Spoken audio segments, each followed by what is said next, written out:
The Renaissance period is a standard stop for any person who explores Western culture.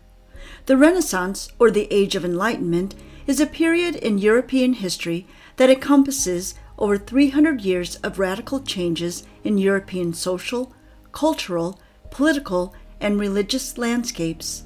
In this Liber-Tea episode, we will be remembering some gifted Renaissance individuals who carved a niche for themselves in their respective fields, leaving indelible marks in science, art, and literature.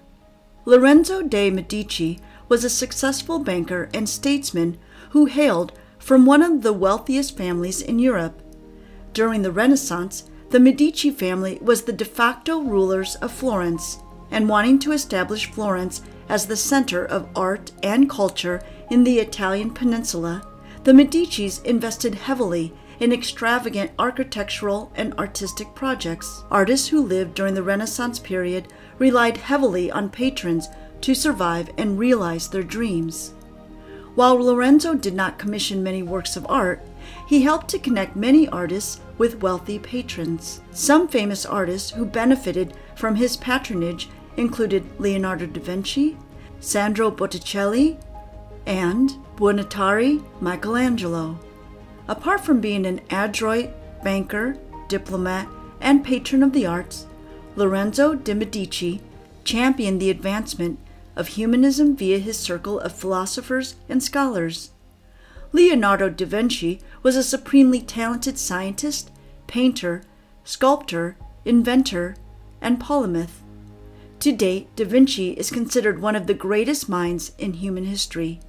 He possessed extraordinary talent in various fields, including human biology, architecture, engineering, botany, painting, and mathematics.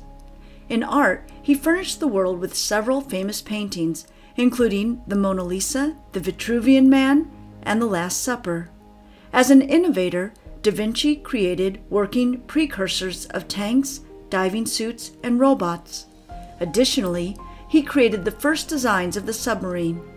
Da Vinci is also credited for creating the first self-propelled machine and describing the processes that govern friction.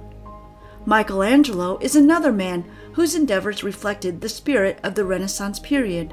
He was a sculptor, painter, engineer, poet, and architect.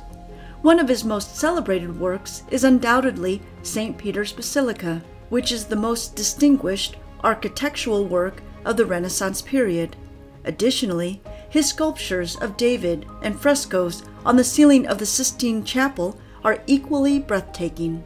Among the three titans of Florentine Renaissance art, the artistic legacy of Michelangelo is extremely famous even today. The works of Michelangelo created an unparalleled influence in the field of art and architecture. The Age of Enlightenment stimulated wonderful advancements in the field of science. Among the top scientists of the period is Nicholas Copernicus. Copernicus is remembered as an accomplished economist, physicist, astronomer, mathematician, diplomat, physician, and classics scholar. However, he is most remembered for establishing that the Earth revolved around the Sun. His works inspired the likes of Galileo, who made equally radical discoveries about the solar system, including the discovery of Jupiter's 4 moons. Copernicus's publication, The Revolution of Heavenly Spheres, caused the Copernican Revolution, which kick-started the modern scientific and astronomy revolution. Petrarch coined the term Dark Ages to describe the period in Western European history that commences after the fall of Rome during the 14th century. Per Petrarch, during this period, Europeans made little advancements in art, science, and culture. Petrarch defined this period as the Dark Ages due to the absence of good literature from the time. Petrarch was one of the first humanists of the early Italian Renaissance. As such, he is regarded as the father of humanism. As a humanist, Petrarch, Francisco Petrarca, believed that God intended humans to use their creative and intellectual potential to its fullest celebration. His 1345 AD rediscovery of Cicero's letters marked the beginning of the Renaissance in the 14th century. Petrarch argued that ancient teachings offered humanity adequate moral guide to ignite reform. Another famous Florentine personality who lived during the Renaissance is Niccolò Machiavelli, whose writings have earned him the reputation of an immoral cynic. Machiavelli was a competent statesman and political philosopher, whose teachings, albeit immoral, continue to inspire those who yearn for power in all fields. In his magnum opus, The Prince, Machiavelli outlines traits that a leader can utilize to bolster their power and influence. One of his most famous discussions is whether a prince ought to be feared or loved by his people to dispense his duties effectively.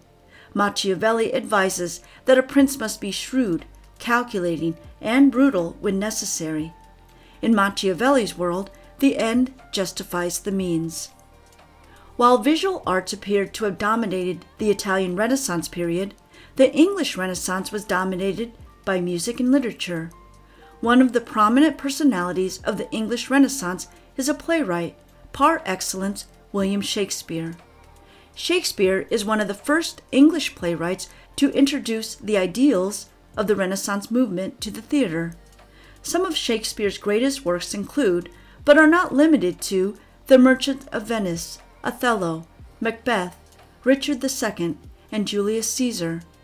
The play Richard II, which was very popular during the reign of Queen Elizabeth I, is a clear indication of the change the Renaissance period had brought to Europe. In one of the scenes, the abdication scene, King Richard II is shown to abdicate the throne in favor of Henry IV.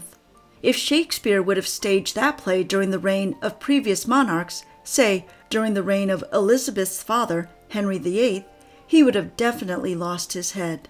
This depiction could have been construed as an insult to the throne, or even treason.